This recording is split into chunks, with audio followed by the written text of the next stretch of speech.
Hola a todos, tenemos que seguir desarrollando nuestro contenido programático y vamos a abocarnos hoy a la unidad número 9 que trata de los efectos de los contratos.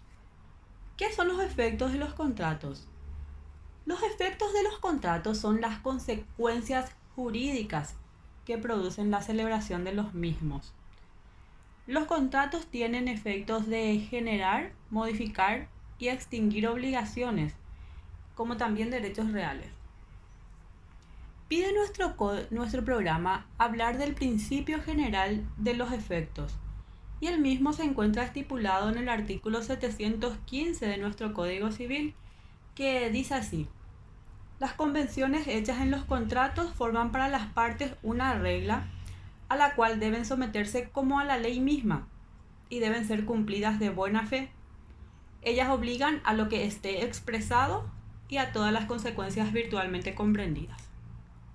Vamos a dilucidar un poco qué quiere decirnos esta norma. Y al dilucidar esta norma vamos a sacar también los efectos principales que producen los efectos para ir ahondando más adelante en los principales efectos que según nuestro código producen estos contratos. Primero que nada, tenemos que saber que el contrato, como ya habíamos desarrollado en la primera unidad, es un acto jurídico perfeccionado entre partes que sirve para adquirir, modificar, transferir o extinguir derechos. En el derecho privado, y es lo que tienen ahora ahí en pantalla, rige la regla que lo que no está prohibido está permitido, a diferencia de la regla que rige en el derecho público, especialmente en el derecho administrativo, que dice que está prohibido lo que no está permitido en forma expresa o implícita. Entonces, en virtud a la primera regla, lo que no está prohibido está permitido.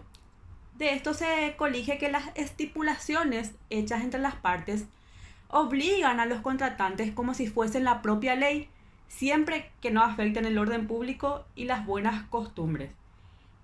Este precepto tiene más bien sus razones en principios éticos de la moral, de las buenas costumbres y de la autonomía de la voluntad, del cual ya habíamos hablado también en otra unidad. Ese es el primer efecto que se desprende de este artículo 715. En resumida cuenta podemos decir que el primer efecto es que las estipulaciones entre las partes obligan a los contratantes como si fuesen la propia ley. Ahí en la pantalla les hice así un breve resumen acerca de los 4 principales efectos que producen la celebración de los contratos en nuestro Código Civil. El segundo efecto de los contratos se refiere a que en principio está limitado a las partes, conforme a las estipulaciones del contrato.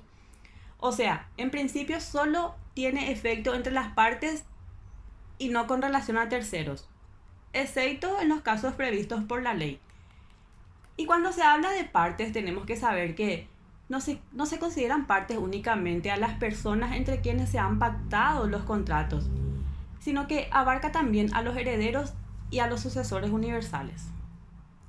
El tercer efecto de los contratos se extiende a las obligaciones contraídas por las partes y abarca, a más de las expresamente concertadas, también a todas las consecuencias que virtualmente estuvieran comprendidas en el contrato. Esto nos indica que, aparte de las estipulaciones consignadas expresamente en el texto de los contratos, también forman parte de ellos las estipulaciones implícitas, es decir, las que surgen de la intención de las partes. Y por último, el cuarto efecto es el referido a los contratos bilaterales, que niega el derecho a una de las partes a demandar a la otra el cumplimiento de la prestación si ella no lo hubiese cumplido u ofreciese cumplirlo o demostrase que sus obligaciones eran a plazo. Esto pueden profundizar viendo el artículo 719, que también vamos a estar estudiando más adelante conforme vayamos desarrollando esta misma unidad. Y bueno, estos son los 4 efectos más notorios que se encuentran en los contratos. Ahora vamos a adentrarnos a estudiar cada uno de ellos. Pide nuestro programa también hablar de la relatividad de los efectos que producen los contratos entre los sucesores y los terceros interesados. Y este tema vamos a encontrar puntualmente en los artículos 717 y 718 de nuestro Código Civil. El artículo 717 dice que los efectos de los contratos se extienden activa y pasivamente a los sucesores universales, a no ser que las obligaciones que nacieren de ellos fueran inherentes a la persona, o resultare lo contrario de una disposición expresa de la ley, de una cláusula del contrato o de su naturaleza misma. Interpretando literalmente el texto de nuestra disposición, parecería que los contratos solo limitan sus efectos entre las partes y los sucesores universales. Si bien no pueden beneficiar ni perjudicar a terceros, las cláusulas de los contratos pueden observarse que en determinados casos indirectamente causan consecuencias jurídicas a terceros. Podría afectarles indirectamente, por ejemplo, el patrimonio. Hablando de patrimonio, porque sabemos que el patrimonio es la prenda común de los acreedores. Por consiguiente, el aumento, la disminución o el gravamen que pueda perjudicar a estos acreedores estará en íntima relación con respecto a sus consecuencias.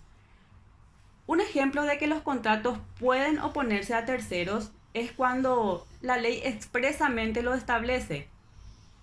Sería el caso del tercero adquirente a título gratuito de una cosa de que no tenía derecho a transmitirla y el propietario la reivindica. Ahora vamos a hablar del artículo 718 que dice que las partes pueden extinguir por uno nuevo o por un nuevo acuerdo los efectos de un contrato anterior. Pero la rescisión acordada no perjudica en ningún caso los derechos adquiridos por terceros a consecuencia del contrato rescindido. Bueno, puede suceder que en el momento de ejecutarse el contrato ya no convenga a las partes su cumplimiento. Así, por ejemplo, Juan, propietario de un transporte automotor, se compromete a desplazar la cosecha de caña dulce de Luis a la fábrica de miel de Antonio. Posteriormente, Juan y Luis resuelven extinguir los efectos de ese contrato por la disolución del mismo. Sin embargo, esa rescisión no puede perjudicar a Antonio y Juan deberá cumplir su prestación debiendo hacerle llegar las 10.000 toneladas de caña dulce prometidas contratando otro transporte. Pide nuestro programa hablar de la exceptio de non adiplendi contractus y del pacto comisorio. La exceptio de non adiplendi contractus se encuentra estipulado en nuestro artículo 719 y dice: en los contratos bilaterales, una de las partes no podrá demandar su cumplimiento si no probare haberlo ella cumplido u ofreciere cumplirlo, a menos que la otra parte debiera efectuar antes su prestación. Cuando ésta deba hacerse a varias personas, puede rehusarse la entrega de la parte que le corresponda hasta que se haya recibido la contraprestación íntegra, dice nuestro código. Ahora vamos a explicar de qué se trata la exceptio de non adiplendi contractus. Primero que nada tenemos que saber que exceptio de non adiplendi contractus significa excepciones de contratos no cumplidos. Eso significa en español, excepciones de contratos no cumplidos. Y es propia de los contratos sinalagmáticos, que ya habíamos dado también en la unidad número 2 cuando hablamos de la clasificación de los contratos. Entonces, este artículo 719 que yo acabo de mencionarles, más bien establece el principio de la interdependencia entre las prestaciones y son propias de un contrato bilateral. Es el derecho o la facultad que se da en las obligaciones recíprocas, fundada en la regla de cumplimiento simultáneo de las mismas y que implica que una parte puede negarse al cumplimiento de su obligación mientras la otra parte no cumpla la suya. Eso es la exceptio de non adiplentis contractus. Y pongamos un ejemplo para entender mejor de qué se trata. Compramos un determinado artículo y encargamos también su instalación. Si entendemos que el contrato no se ha cumplido en forma adecuada, podríamos rehusarnos al pago del precio. Y una vez planteada por la otra parte la reclamación, podemos oponernos invocando la exceptio non adiplentis contractus, en caso de que no se haya hecho entrega del objeto comprado o no se ha llevado a cabo la instalación. Pide asimismo nuestro programa hablar del pacto comisorio, y el mismo se encuentra arreglado, aunque no con ese mismo nombre obviamente, en el artículo 725 de nuestro Código Civil. Y dice: en los contratos bilaterales, el incumplimiento por una de las partes autoriza a la que no sea responsable de él a pedir la ejecución del contrato o su resolución con los daños e intereses o ambas cosas. O sea, puede presentarse la situación de que una de las partes no haya cumplido. Entonces la otra parte, ante ese incumplimiento, puede pedir, primero, la ejecución del contrato. Segundo, su resolución con los daños e intereses. Y tercero, ambas cosas. Por ejemplo, un ejemplo de pacto comisorio sería: en los contratos de compra-venta se puede estipular que si el comprador no paga el precio de la cosa vendida en la fecha estipulada, el contrato se resuelve. Así de simple. También pide nuestro programa hablar de la interpretación de los contratos, y este es el último tema de esta unidad.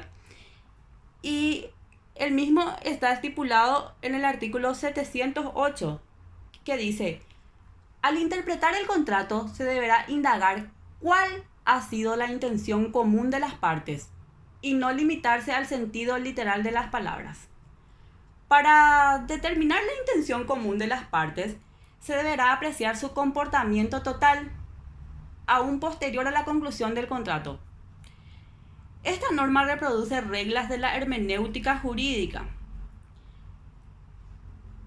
Esa interpretación debe respetar la intención de las partes respecto de la finalidad del contrato.